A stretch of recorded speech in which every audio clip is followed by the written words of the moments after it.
Olá, pessoal! É com muita alegria que hoje recebemos vocês para mais uma edição do nosso podcast AGDP, Defensoria, Justiça e Cidadania, que também está disponível nos nossos canais do Spotify e do YouTube. Meu nome é Fernanda Fernandes, sou defensora pública do Estado de Goiás. Atualmente estou na presidência da AGDP e é com muito prazer que hoje vamos aqui nesse podcast debater os temas de democracia, soberania popular, Estado de Direito, com dois grandes defensores públicos. O primeiro deles, doutor Luiz Henrique Silva Almeida, que é atualmente defensor da 4ª Defensoria Pública Especializada Criminal, mas já foi presidente do Conselho Nacional de Corregedores Gerais das Defensorias. Atualmente é também coordenador geral da Comissão Criminal Permanente do CONDEG. Olá, doutor Luiz Henrique. Olá, Fernanda. Olá, Thales. Olá, pessoal. Agradeço muito o convite para estar aqui participando e falando de um tema tão relevante para nossa República Federativa. Muito bom. A gente que agradece a sua participação aqui, que vai abrilhantar o nosso podcast, junto com o doutor Thales. Dr. Thales Luiz de Oliveira Batista, da 2ª Defensoria Pública Especializada Criminal de Anápolis, também nosso defensor criminalista. Seja muito bem-vindo, Dr. Thales. Muito obrigado. Só queria saudar aos nossos ouvintes e dizer que é uma honra estar aqui com vocês, a doutora Fernanda, doutor Luiz. Espero que o nosso debate hoje seja produtivo, né? Que seja bom para todo mundo. Bom, muito obrigada, Dr. Thales, por estar aqui conosco também nesse bate-papo, que hoje a gente vai conduzir sobre os atos que marcaram a nossa história, né? No último 8 de janeiro, tivemos, infelizmente, aquela série de eventos e fatos que foram chamados de atos antidemocráticos em Brasília, né? Em razão de vários apoiadores do nosso ex-presidente, né, terem invadido as estruturas das nossas instituições representativas da República, né, do Congresso Nacional, do Palácio do Planalto e do STF. Bom, em relação a esses eventos, foram eventos violentos, né, divulgados pela imprensa, que todos nós assistimos de forma atônita, assim como os fatos, né, nos Estados Unidos, de uma forma muito semelhante, que ocorreram no 6 de janeiro do ano passado. As pessoas que estavam lá defendiam que estavam ali com a pauta, a bandeira da democracia, da soberania popular, da voz do povo. E aí a primeira pergunta que vem a calhar, afinal de contas, o que é democracia, doutor Luiz? Fernanda, embora tenha se feito essa defesa, né, dos atos, como se esses atos fossem uma defesa à própria democracia, talvez por uma falta de conhecimento do que seria a democracia, que nós chegamos a esse lamentável episódio da nossa história, né? A democracia é um regime político onde o poder emana do povo, né, é exercido através do povo, de forma direta ou indireta, mas essa forma de exercer certamente não envolve violência, né? Se nós escorrermos toda a Constituição, em nenhum momento a violência ela é incentivada de qualquer forma, né? Na verdade, o que a gente tem como formas de exercício dessa soberania popular, que é um tema intimamente ligado à própria democracia, é que as pessoas, por meio do voto, né, vão eleger os seus representantes, os quais, né, vão proferir as decisões, vão tomar as decisões, né, em nome desse povo. Então, a gente tem uma certa confusão, né, por uma parcela da população de como exercer essa democracia, né? Pensa-se que a vontade do povo ela pode ser exercida à mão, né? Pegar, ir lá e fazer alguma coisa, sendo que, na verdade, a gente tem os mecanismos. E um dos mecanismos foi justamente as eleições, que culminaram na eleição de uma pessoa, né? E por conta de uma insatisfação sequer à força, se exercer um outro tipo de poder através do povo, né? Enfim. Exato. E, de fato, né, a gente vê até de forma preocupados, né, porque, de fato, né, como o Luiz falou, a gente tem a democracia, a soberania popular e temos a noção de separação de poderes, né, de república que foi construída historicamente, né, por tanto tempo e como conquistas sociais, né? E aí, Thales, como é que a Defensoria se vê diante desses atos, né? Porque, de fato, como o Luiz trouxe aqui para a gente, né, foram atos violentos, né, que podem não caber, né, nos conceitos de democracia e de soberania popular, de voz do povo, na forma como foi colocado ali. Como é que a gente consegue, qual a missão da Defensoria Pública em relação à democracia, à soberania popular, a toda essa questão que começou, né, a ser debatida, todos esses institutos? Então, a Defensoria Pública como instituição pública, ela está prevista na Constituição Federal de 88, né, no artigo 134, como expressão e instrumento do regime democrático, né, e como instituição promotora de direitos humanos, né. Então, a Defensoria ela tem essa missão de garantir que a democracia ela exista, que ela sobreviva e que ela possa exercer a sua função como um regime político que foi escolhido pelo nosso povo dentro da sua soberania popular, né, como o Luiz já falou. O que a gente vê nesses atos é que a Defensoria ela se alia às outras instituições que visam resguardar e proteger essa democracia que a gente está tanto preza e que a gente está aqui defendendo e exaltando, né? O que a gente vê nesses atos desse fatídico dia, né, de 8 de janeiro, é que essas pessoas, sob essa, como o Luiz falou, né, sob essa bandeira de garantir o seu direito de liberdade de expressão, de garantir que a sua voz seja ouvida nesse ambiente democrático, elas acabaram violando os princípios básicos da democracia, né? Violando as instituições que garantem que essa defensoria, que essa democracia, seja exercida, que ela exista, né? Então, esses atos antidemocráticos, eles caem numa contradição em seus próprios termos, né? Porque eu só posso... a gente entra até no tópico de limites da democracia, né? Quais são os limites da democracia? Até onde a democracia pode ir para garantir a sua existência, a sua operacionalização, né? E o que a gente vê é que a democracia, ela, enquanto regime político, ela tem que ter meios institucionalizados, meios legítimos, que foram escolhidos pelo povo, que foram, seja no âmbito de um Congresso Nacional, ou seja, de uma democracia representativa, ou seja, por meio de uma democracia participativa, em que o próprio povo ele vai lá e toma as suas decisões e opina nominalmente sobre aquilo que quer para a sua nação, para a vida do Estado, né? A democracia ela tem que garantir que esses meios, né, institucionalizados, eles possam subsistir para que as pessoas possam expressar a sua vontade, né? Então, o que a gente vê dessas pessoas que tomaram esses atos extremos, né, que apesar de o Estado brasileiro hoje, ele prevê, como o Luiz falou, né, prevê meios legítimos de opinião pública, né, de meios legítimos que as pessoas possam expressar a sua insatisfação, seja por não se sentirem representadas por um determinado projeto político, ou não se sentirem representadas por instituições do Poder Judiciário, do Poder Legislativo, ou do Poder Executivo, ou das demais instituições públicas, né. Essas pessoas elas têm que se fazer uso desses meios, não de meios ilegítimos ou meios autoritários para exercer a sua liberdade de expressão. Exato, perfeito, obrigada, Tati. E é exatamente isso, né? Quando a gente pensa nos institutos, a gente pensa também, né, nos direitos individuais, né, direitos coletivos, né, e até que ponto vão os limites dos próprios direitos individuais, né? Então, né, Luiz Henrique, o que você acha? O Thales estava falando e eu estava pensando nisso, né? Como a gente recorrentemente, ultimamente, né? Eu falo porque antigamente a gente não tinha essas discussões, né? E essas discussões elas surgiram justamente porque em um determinado momento da nossa história nós fomos testando os nossos direitos e com isso testando os nossos limites. A gente faz a faculdade e a gente aprende que não existem direitos absolutos. Isso é muito claro para quem tem formação jurídica, né? E talvez para o resto da população isso não fosse tão claro. As pessoas se apegaram ao fato de que, olha, eu tenho o direito à liberdade de expressão, então posso fazer o que eu quiser. Não, os discursos de ódio eles não são permitidos. Eu tenho liberdade de manifestação, então eu posso ir e quebrar o que eu quiser. Não, existem limites a essa sua liberdade de manifestação. Ela termina onde tem uma propriedade privada, onde tem um patrimônio público, né?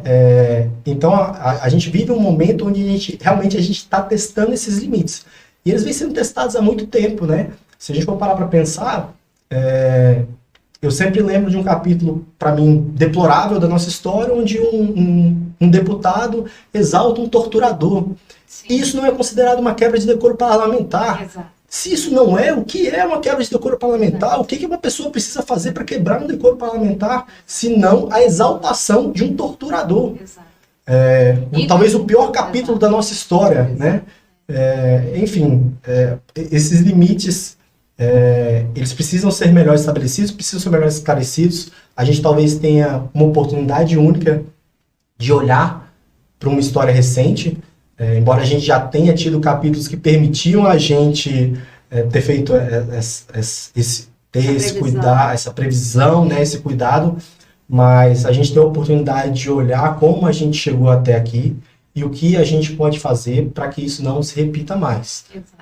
Infelizmente é um capítulo lamentável da história que a gente não tem como voltar atrás, né? A gente até muitas vezes existem as comparações com o episódio ocorrido em 6 de janeiro nos Estados Unidos do ano passado, mas os nossos fatos são até mais graves, porque na verdade aqui vilipendiaram 3 poderes, né? Entraram em bases dos 3 poderes, né? Representação dos 3 poderes.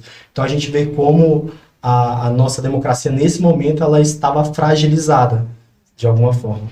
É muito importante essa questão que você trouxe, né, junto com, dando gancho aqui com o que o Thales falou, sobre o quanto esse extremo, essa externalização do ódio ultrapassou os limites dos direitos, né, individuais ou coletivos ali que estavam ali, né, tentando colocar o direito à manifestação coletiva, mas que de fato apresentaram em si um extremo, né? A gente tem notícias terríveis, né, de que invadiram espaços, né, que algumas pessoas até fizeram necessidades fisiológicas lá dentro, né, coisa que a gente vê e fala, caramba, o que foi isso?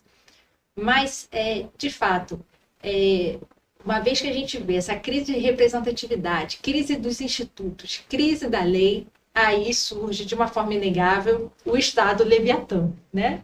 E surge o Estado, né, com suas ali forças, seus instrumentos para fazer voltar, digamos assim, o status quo de ordem. E aí, a pergunta que eu volto a fazer, né? Como é que a gente se coloca? Estou aqui com 2 criminalistas defensores públicos, como é que fica essa questão toda da defensoria pública e nesse contexto de democracia, soberania popular, direito à liberdade, né?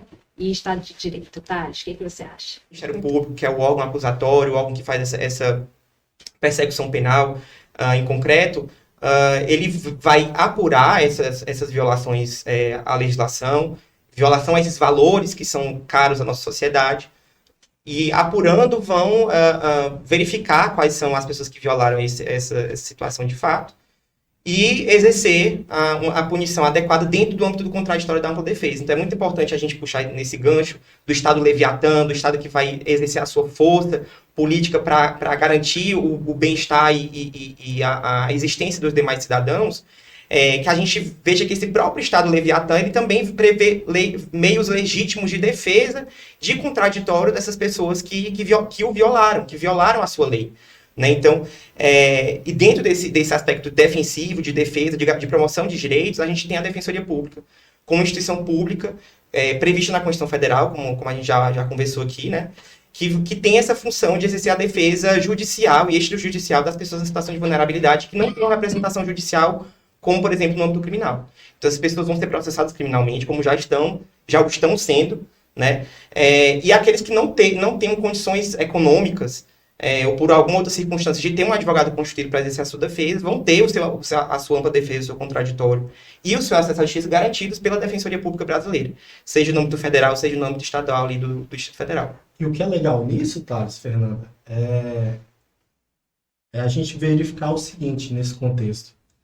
O professor Franklin Roger, ele usa muito uma expressão de falar da dialeticidade da defensoria, né? A defensoria, assim como outras instituições, mas as defensorias do país, as associações de defensores e defensoras públicas, né, e outras inúmeras instituições se manifestaram com notas, né, de repúdio, repudiaram de todas as formas esses atos, esses acontecimentos do dia 8 de janeiro. A defensoria foi uma delas. Mas nem por isso, nem por manifestar essa defesa à democracia, né, que a defensoria deixa de atuar em favor dessas pessoas que praticaram esses atos. Né? A defensoria vai se fazer presente numa audiência de custódia que essas pessoas eventualmente vão ter que passar, né? Vão se fazer presente eventualmente no processo criminal que essas pessoas podem vir a responder, vai se fazer presente no cumprimento de uma pena que eventualmente das pessoas que eventualmente venham a ser condenadas. Então, uma coisa, e o legal da gente ver como a nossa democracia, ao menos no papel, ela é muito bonita, é ver isso. Né? Nós temos instituições fortes, instituições já consolidadas, que garantem os direitos a todos. Mas essas pessoas têm que entender também que esses direitos eles têm limites. E a violação desses limites acarretam consequências. Né?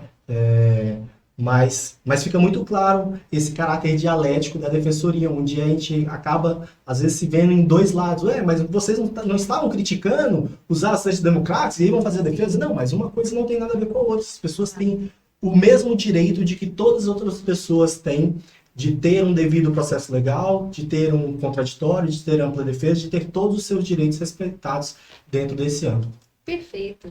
E também como, além dessa questão toda da defesa judicial, na própria missão, né, que a gente tanto exalta, né, de falar para as pessoas exatamente, né, por uma educação em direitos, né, o que afinal de contas, né, como podemos repensar, né, o Luiz trouxe muito bem isso com Tales, né, nesse ponto que chegamos de extremos, a gente pensa como podemos rever, né, os conceitos que estão sendo consolidados aos poucos ou que estão sendo desenvolvidos de institutos ou instituições que são tão importantes para a própria base, né, da sociedade. Né? Então, nós temos a voz do povo, quem é o povo, o que é democracia, o que é Estado, o que é direito, o que é Estado de Direito, né? Então, essa função da Defensoria Pública como, né, uma instituição que é responsável, né, nessa condição de instrumento e expressão, né, do regime democrático, como é que funciona essa nossa função de educação em direitos? O que vocês acham nesse contexto todo, né, que a gente está tendo atualmente? Então, como você disse aí, quem é o povo, né? Acho que o ponto para a gente falar de defensoria pública e educação em direitos, a gente tem que falar quem é o povo, quem é esse povo que exerce essa soberania, né? Que é titular dessa soberania. Né? Um texto que você me passou, né? O do Frederick Miller, ele pergunta isso, né? Quem é o povo? E ele chega à conclusão que o povo ele tem um conceito plural, né? Assim, existem vários conceitos do que seria o povo, né? Fazendo um recorte aí, né, para a gente fazer um recorte aí nessa discussão, eu acredito que a gente tem que partir desse conceito de democracia e de povo enquanto cidadão, enquanto titular de direitos políticos, né, a gente tem que fazer um recorte para tratar desse conceito histórico de povo dentro do nosso país. Né? A gente vê que, se a gente pegar a história do nosso país, a gente sai de uma situação de colonialismo escravocrata, né, para um Brasil império, e depois para um Brasil dominado por oligarquias, né, pelo poder econômico que exerce o poder político. Né? Então a gente vê que esse povo dentro do nosso país, né, ele, nas constituições antecedentes, muitas vezes eles não tinham direito de sufrágio, né, não tinham direito a ser cidadão, exercer o seu direito de voto, o seu direito de ser votado. Né? O conceito de cidadão, há poucas centenas de anos atrás, era um conceito restrito a um homem branco, né, que tinha uma renda acima de um determinado patamar. Então, as pessoas pretas ou racializadas, ou as mulheres, né, não tinham direito a voto, não eram alçados ao conceito e ao status de cidadão, a de tomar as decisões políticas daquele determinado estado. Né? Então, trazendo esse conceito, né, de quem é o povo, como é que essa soberania ela é exercida hoje. A gente vê que, nesse passado histórico, apesar desse passado histórico, com a Constituição atual, com a forma como hoje se desenha o Estado brasileiro, a gente tem um potencial de mudar essa história, de trazer essas pessoas que historicamente foram invisibilizadas, historicamente foram silenciadas, historicamente não tiveram a opção de poder exercer a sua soberania, a opção de poder dizer quais são as escolhas políticas que vão vigorar no nosso país, elas possam, por meio das instituições democráticas, por meio do Poder Judiciário, por meio do Poder Legislativo, por meio do Executivo, por meio da Defensoria, por meio do Ministério Público, né, que elas possam tomar esse espaço de poder, né? Que elas possam tomar suas decisões com consciência, com autonomia e com um caráter de emancipação. Então, finalmente chegando na resposta da sua pergunta, Fernanda, né? Sobre como a defensoria ela pode atuar nessa educação em direitos, eu acho que a defensoria ela vai emancipar essas existências, né? Vai trazer à luz essas pessoas que historicamente não tiveram o poder de decidir, não tiveram o poder de conduzir os rumos da nação, né? Então, a defensoria ela vai educar, vai dizer, você é sujeito de direito. Você tem cidadania, você tem direito a ter um documento, você tem direito a ser reconhecido pelo Estado como uma pessoa que tem direitos, que tem deveres e que tem uma autonomia por si só. Né? Você não é obrigado a ter as suas decisões tomadas por outras pessoas. Né? A defensoria ela tem essa função, eu diria, nobre, né? Dentro do nosso Estado brasileiro, de trazer essas existências à luz, né? Sim, muito, muito importante, né? Você ter trazido esse contexto histórico, e até eu estava pensando aqui, para fazer até uma conexão com o que o Luiz tinha falado, né? O Luiz trouxe aqui a questão da tortura, né? E o quanto, eventualmente, né, alguns contextos no nosso país, até sobre a redemocratização, né, depois do período de ditadura, eventualmente possam corromper, né, essa compreensão, né, de democracia, de povo, né, de liberdades, né, individuais, mas ao mesmo tempo dos limites das liberdades. O que vocês acham? Esse momento de ditadura e a forma como a gente veio depois no período de redemocratização, vocês acham que de certa forma influencia? Tem coisa que ficou para trás eventualmente que a gente tenha que pensar novamente? Eu acho que a gente tem um problema de muitas vezes as pessoas não conhecerem direito a história, né? E às vezes a gente vive num mundo onde as informações estão sendo repassadas, né, independente de elas serem verdadeiras ou não, e elas estão sendo assimiladas de alguma forma pelas pessoas. Acho que existe essa dificuldade das pessoas entenderem a gravidade, né, do que foi a ditadura, do que foi uma pessoa ter eu não estou nem falando da pessoa ser torturada, estou falando da pessoa ter algum familiar que passou por isso, né? Acho que existe essa falta de compreensão. E é curioso a gente pensar que, sem defender ou criticar, enfim, sem entrar muito no mérito, né, mas a gente sabe que tiveram mais de 1.000 pessoas presas. E aí a gente para pensar e fala assim, bom, se fosse na ditadura, boa parte dessas pessoas tinham sumido. Ninguém saberia onde é que elas estão. Se fosse na ditadura, essas pessoas não teriam direito a habeas corpus, como muitas entraram. Se fosse alguns anos atrás, muitas dessas pessoas não teriam audiência de custódia, pelas quais elas passaram, para verificar as condições em que elas foram presas, para verificar a necessidade eventualmente da prisão. Infelizmente, muitas vezes a gente precisa desses acontecimentos para justamente trazer à luz todas essas questões, né? Para que haja uma maior conscientização. Infelizmente, a gente precisa às vezes chegar nesse limite, né? E a gente espera que talvez que esse tenha sido o limite, né? Que não exista um outro limite, porque lá atrás a gente tinha a ideia assim, não, eles querem fazer, mas eles não vão ter coragem, não. Eles vão tentar, mas não vai acontecer nada. Não, aconteceu, mas foi só um tumulto. Não, agora aconteceu e quebrou, e daqui a pouco já está achando minuta de ato, né, para instituir um novo governo, enfim. A gente torce para que esse limite tenha sido alcançado. Mas, efetivamente, a gente precisa de uma maior conscientização, né? A gente precisa mais do que notas de repúdio, para a gente fortalecer um pouco mais a nossa democracia, né? A gente precisa reestabelecer uma confiança nas nossas instituições. As nossas instituições estão muito abaladas, né? Hoje, qualquer decisão judicial ela é criticada de todas as formas. Se ela sai de um jeito, ela é criticada. Se ela sai do outro, ela é criticada de outra forma. Enfim, a gente perdeu a confiança no nosso sistema eleitoral, sem nenhum argumento sólido para isso, né? A gente foi perdendo a confiança em tudo. E justamente, eu acho que esse sentimento de desconfiança, ele foi criando nas pessoas esse sentimento que levou muita gente ali, que estava ali presente, com certeza não participou dessa depredação, de um monte de coisa que aconteceu ali, né, pessoas praticando atos fisiológicos, enfim, todo tipo de coisa que a gente poderia elencar. Muita gente não participou, muita gente estava ali realmente só querendo exercer a liberdade dela de manifestação, a insatisfação dela por um resultado eleitoral que a princípio não poderia ser questionado, mas enfim, ela tem legitimidade para exercer a manifestação dela. Ir lá falar que ela não gosta, né, enfim, isso é legítimo. Mas ela, no meio daquilo tudo, ela se vê envolvida em toda essa situação.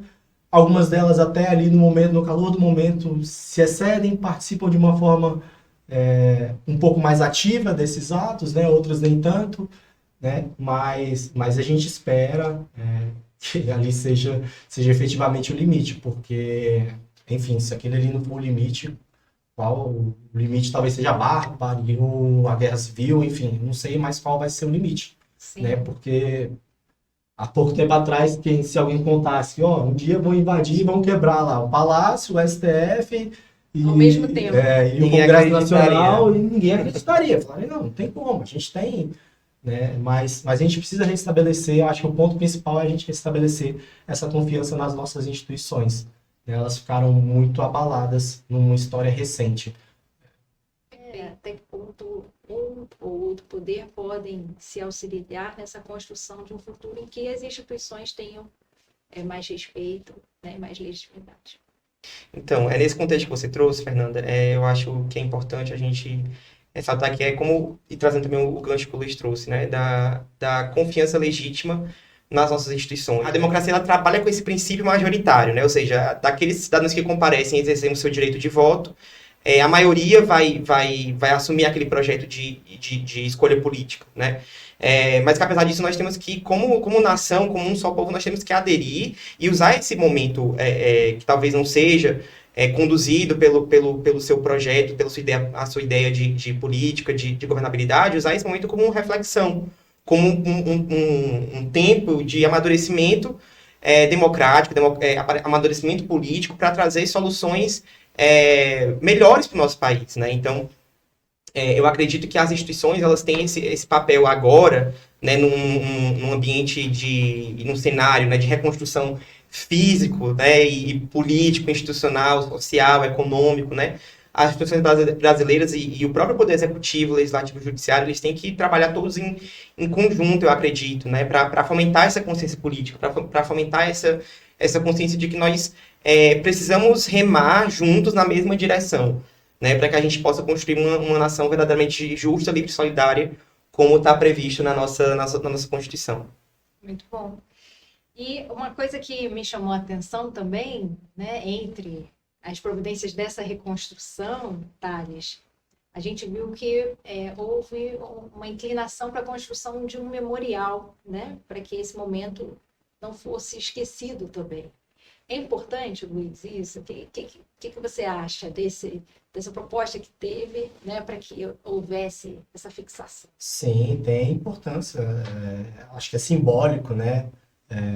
É uma forma da gente sempre relembrar. Acho que culturalmente a gente não tem tanto essa tradição de ter símbolos que nos façam relembrar episódios tristes, né? A gente tem o episódio 12 de setembro, né, dos Estados Unidos, onde foi feito um monumento, né? A gente tem vários países, né? Você vê sempre notícias, ainda que as pessoas não tenham ido aos lugares, mas a gente sempre vê notícias dos países fazendo justamente esses locais para a gente, como uma forma de lembrança, né, dessa tragédia. Se a gente parar para pensar, a gente não tem um grande memorial em relação ao nosso período de ditadura. A gente não tem grandes símbolos que possam representar esse período trágico da nossa história. E talvez por isso as pessoas não tenham a dimensão do que foi esse período, né? E aí, por falta de conhecimento, também junta a falta de uma lembrança diária sobre aquilo ali, né? Com a falta de conhecimento, as pessoas não têm a noção da dimensão, da gravidade que foi aquele período, né? Acho que é uma forma, mas é como a gente está tentando falar o tempo todo, né? São vários fatores, né? A gente tem um problema muito complexo que não vai ter uma solução simples, né? A gente precisa de todo mundo trabalhando junto, instituições devem trabalhar juntas. A gente fala dos poderes, a própria Constituição vai dizer, os poderes eles têm que ser harmônicos, né? Não dá para cada um querer fazer as coisas, embora eles possam atuar de forma independente, né? Deve haver ali uma harmonia e eles devem trabalhar juntos nessas soluções, mas não só os poderes, né? Acho que cada pessoa, cada cidadão tem que pensar de que forma ele pode contribuir, né? De que forma a gente pode construir uma democracia mais sólida, né? Menos violenta, onde os direitos sejam mais respeitados, que é essa a ideia da democracia. É a gente ter direitos, sim, mas e até porque essa é uma forma de limitação do próprio poder estatal, né? Mas que esses direitos sejam exercidos com os limites adequados. Queria muito agradecer a presença de vocês dois criminalistas da Defensoria que abrilhantaram com esse tema tão importante, né, da nossa história. E queria passar para vocês, né, darem uma palavrinha final para as considerações finais. Então, eu queria primeiramente agradecer, né, a presença de vocês, a oportunidade de estar aqui debatendo esse tema tão importante, né, para o nosso país, que está tão em pauta, né, na ordem do dia. E espero que a gente consiga, enquanto Estado brasileiro, né, enquanto povo, construir, né, e ampliar espaços de debate democráticos, né, em que a gente possa expressar o nosso pensamento, a nossa crença, as nossas ideias, né, como hoje a gente está fazendo, né, então que as pessoas que estão assistindo esse podcast possam levar e espalhar essa palavra, né, de que nós precisamos, enquanto Estado brasileiro hoje, nesse cenário, né, nesse ambiente de reconstrução, como a gente vinha falando, a gente precisa ampliar esses canais de acesso, de debate e de construção conjunta do projeto de país que nós queremos para o futuro. É isso, muito obrigado. Obrigado, Fernanda, pelo convite. Eu agradeço a oportunidade de estar aqui conversando com o colega Thales, com você, com todo o pessoal. E eu queria finalizar deixando uma mensagem do professor André Rufino. André Rufino é líder do grupo de estudos do Observatório Constitucional. E ele escreveu um artigo muito interessante em que ele adapta algumas lições do livro A Tirania para o nosso momento. E dentro de todas as lições, tem uma que eu acho que é muito bacana, levando em consideração até o que eu comentei anteriormente, né, que a gente precisa da participação de todas as pessoas na consolidação do Estado democrático. Né? E uma das lições que ele deixa é para a gente prestar atenção a palavras perigosas. E ele fala, né, palavras carregam energias que nos fazem vibrar positivo ou negativamente. Palavras perigosas se transformam em ações destrutivas, como a história comprova exaustivamente. Conhecidos líderes autoritários iniciaram sua vida política com palavras de ódio. Desconfie de discursos destrutivos contra instituições democráticas, pois eles têm o potencial de se transformar em ações concretas contra a democracia. Né? Acho que fica para a gente a lição de que a gente não defende democracia vilipendiando a própria democracia. Né? Isso aí, perfeito. Muito obrigada novamente aos nossos dois queridos colegas.